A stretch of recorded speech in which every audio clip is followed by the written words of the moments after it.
नमस्कार दोस्तों, बेबाक भाषा के इलेक्शन वॉच में आपका स्वागत है। काउंटिंग का दिन और चौकीदारी।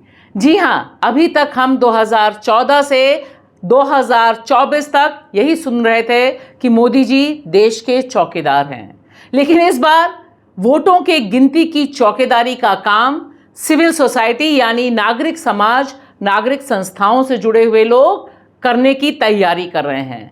है ना अपने आप में बहुत दिलचस्प। और यह मामला और दिलचस्प इसलिए हो जाता है क्योंकि इस बार 2024 का चुनाव बहुत खास है।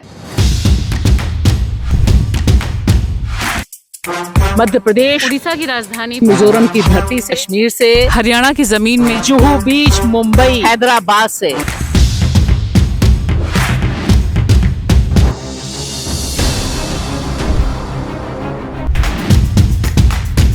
हमने देखा कि लगातार किस तरह से वोटों की बंटवारा करने की पूरी साजिश हर दौर में की गई। खास तौर से पहला चरण, दूसरा चरण, तीसरा चरण और चौथा चरण। इस दौरान जिस तरह के फोटो और वीडियोस आए, उसने बताया कि सिस्टम कहीं ना कहीं कॉम्प्रोमाइज्ड है। तभी तो ये 3-4 चेहरे हमारे सामने आए। एक शख्स जो 7-8 बार वोट डालते हैं और खुद ही डालते हैं और बताते हैं कि उन्होंने 8 वोट डाल दिए गिन गिन कर। एक शख्स जो अपने बच्चे को ले जाते हैं और वोट डलवा देते हैं। और यह शख्स तो फेसबुक लाइव ही कर देते हैं और बताते हैं कि कितने वोट डाले जा सकते हैं। सिर्फ इतना ही नहीं, उत्तर प्रदेश के संभल से वोट से पहले जिस तरह की तैयारी दिखाई दे रही है, जो स्टिंग ऑपरेशन हुआ, उस सब ने खतरे की घंटी बजाई। और यह खतरे की घंटी, इसका नतीजा ये हुआ कि सिविल सोसाइटी ने सोचा, क्योंकि वोटों की बंटवारा होने की आशंका बहुत तगड़ी है और इस आशंका में सबसे बड़ा सवाल तब उठा जब चुनाव आयोग शुरू में अपने मतदान कितना हुआ, कितना परसेंटेज हुआ, उस परसेंटेज में जो इंक्रीज हुआ और असली कितने मतदाता गए, उनकी संख्या को बताने में आनाकानी करने लग गया।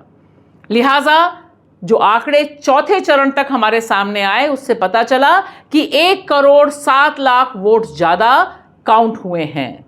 इन सब ने जो खतरे की घंटी बजाई, उसने गिनती की चौकीदारी का रास्ता साफ किया। अब 4 जून को जब काउंटिंग होगी, तब तमाम जगहों पे तकरीबन कोशिश की जा रही है कि 225 से लेकर 250 कॉन्स्टिट्यूएंसीज में सिविल सोसाइटी के लोग मौजूद हों, पोलिंग एजेंट्स जो हैं उनकी मदद करने के लिए, ताकि कहीं कोई संकट हो, कहीं कोई बंटवारा हो रही हो, कहीं कोई हेरा फेरी हो रही हो, जल्दी जल्दी परिणाम घोषित हो रहा हो, ऐसी किसी भी आशंका को दूर करने के लिए इस बार ये गिनती के चौकीदार मौजूद होंगे। अब यह कितना इफेक्टिव होगा, नहीं इफेक्टिव होगा, इस पर हम और आप चर्चा कर सकते हैं, लेकिन चर्चा 4 जून के बाद करेंगे, तब अच्छा रहेगा। क्योंकि अभी यह जो पहल है, यह पहल दरअसल ओनरशिप की है कि मेरा मतदान, मेरा वोट मेरे अधिकार में है, इसकी चोरी हम अलाउ नहीं करेंगे।